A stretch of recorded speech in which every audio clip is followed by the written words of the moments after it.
What up? It's Grandpa coming at you with another video. Like and subscribe, share, comment.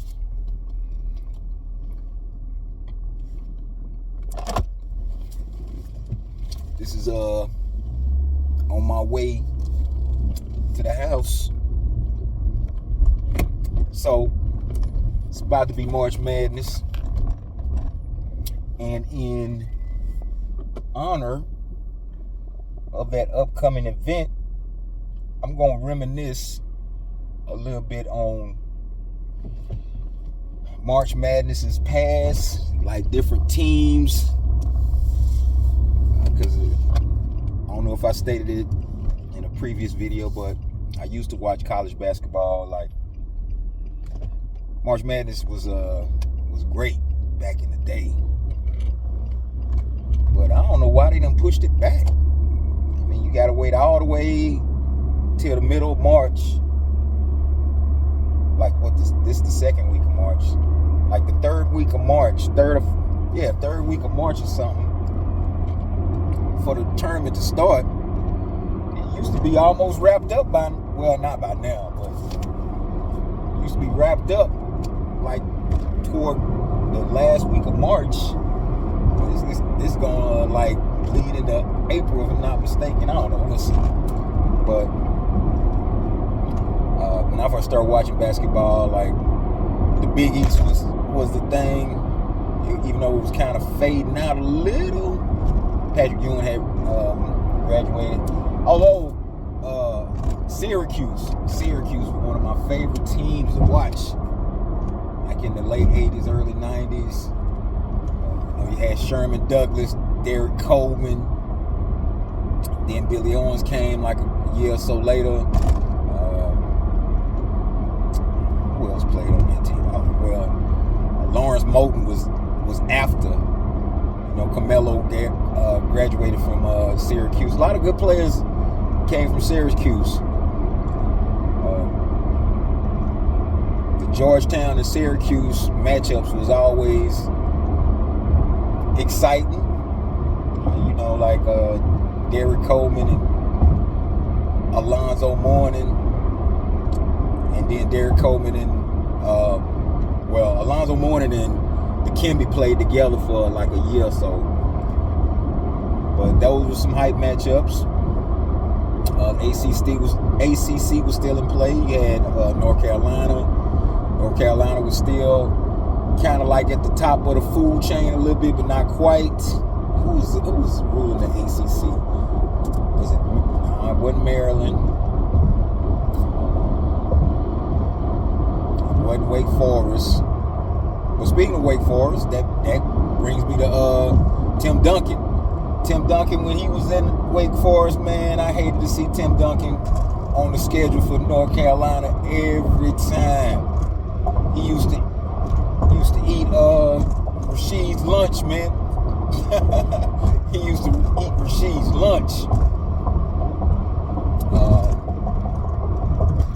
Wake Forest had Randolph Childress.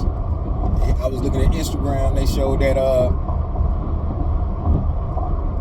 that play where he shook this dude, and the dude fell down, and Childress did the little come on.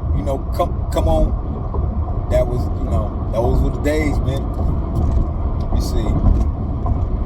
Speaking of Maryland had a nice little squad and this was like early 2000s with Joe Smith and Baxter and who else was it? What's his name? Steve Blake. Maybe it's Steve Blake. I think that's Steve. I think I'm right. Steve Blake. They had a nice little run, although they didn't get quite there. It was a nice little run for that team. I read somewhere that Joe Smith, when he almost hurt himself in the tournament, that's what was one of the determining factors of him going to the pros. North Carolina State, especially the days with Chris Corchiani and Rodney Monroe. Man, then Tom Gugliotta came. They had some nice squads. Even You know, what's that coach name? He passed away, unfortunately, because of the cancer. What was his name? It's on the tip of my tongue. All these names be in my head, but like sometimes it just don't come. But let me see who else was some good thing. Well, Duke was an interesting watch back in the day. They were known as not lovable losers because they were winning, but when they got to the tournament, up until when Christian Laettner came, they always went out early.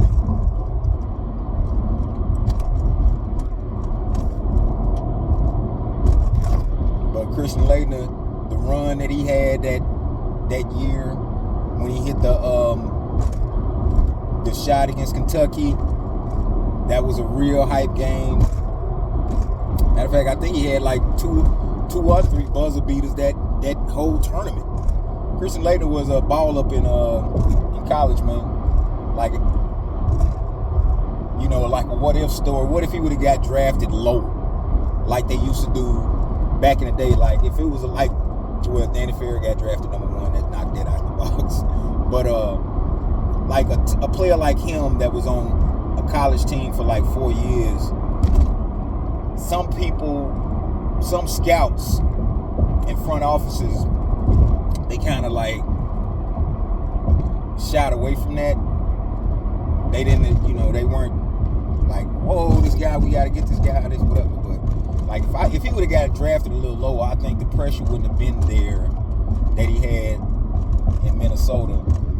He would have. I think he would have did a little bit better if he wouldn't have had all that pressure on him. People wanted to see him fail. I mean, he was an insufferable a-hole sometimes, a lot of times. Like that time when he stepped on that dude from Kentucky's chest. That year when they had Bobby, they had Bobby Hurley like 4 years, but that year when Bobby Hurley made Kenny Anderson, I remember that game when Kenny Anderson did the and went past him. Dick Vitale lost his mind. That's another thing about college basketball that's kind of like missing a little bit. Dick Vitale, even though he can be irritating and he can get on your nerves a little bit if you don't have the same energy. Well, I don't think anybody has that same energy that Dick Vitale has, but Dick Vitale back late 80s, early 90s, he was one of the reasons why you watched the game to hear what he was up. PTPR, baby. I got his autograph somewhere up in my storage somewhere. I got it still. My mom's got it for me. Let me see who else I can think of, like a team that would. Georgia Tech, the Ramblin' Wreck of Georgia Tech with Bobby Cremins, Dennis Scott, Brian Oliver, Kenny Anderson. Kenny Anderson was the gas that they needed to put them over. They went on that run in the tournament. They got squashed by UNLV. I think UNLV put them out. I'm pretty sure they did. I remember they beat. Matter of fact, they beat LSU with Shaq on it. That was the year before Chris Jackson went to the pros.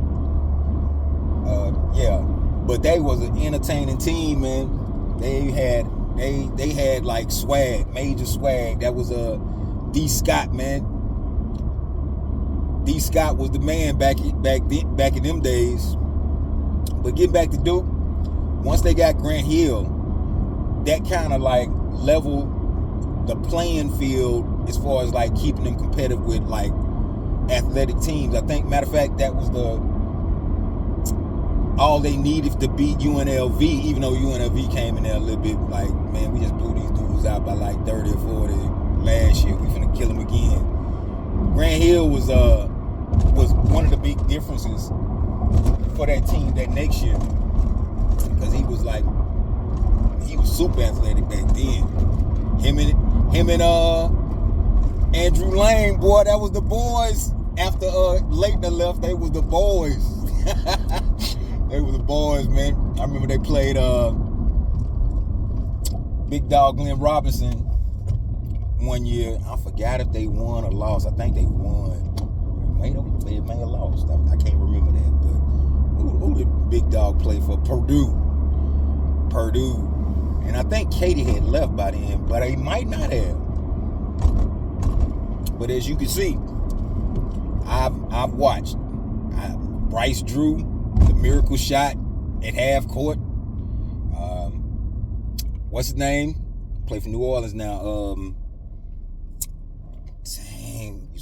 Play for Lehigh. What's my man name? Can't get his name right now. But that year, man, it was so many. And the thing that I liked about it, basketball was on all day. I know the women back then, they hated it because stores was interrupted. I wonder if I skipped school. Not skipped school, but like got sick. Fortunately, got sick maybe a couple of March or so, different years. But for the most part, you know what, matter of fact, when I was in school, when the tournament was on, this class that I was in, it was woodworking. The teacher there, he had a TV, and he hooked it up, and you know, it was on local TV, the tournament, so we got to see some of the game. But yeah, man, those some nice times, you know. I was a lot younger. Grandpa wasn't a grandpa then. Yeah, man. Almost at the house. I'm gonna hit y'all with some more today, I think. But when I do come, I'm coming with multiple videos. I don't know if I'm gonna talk about that guy.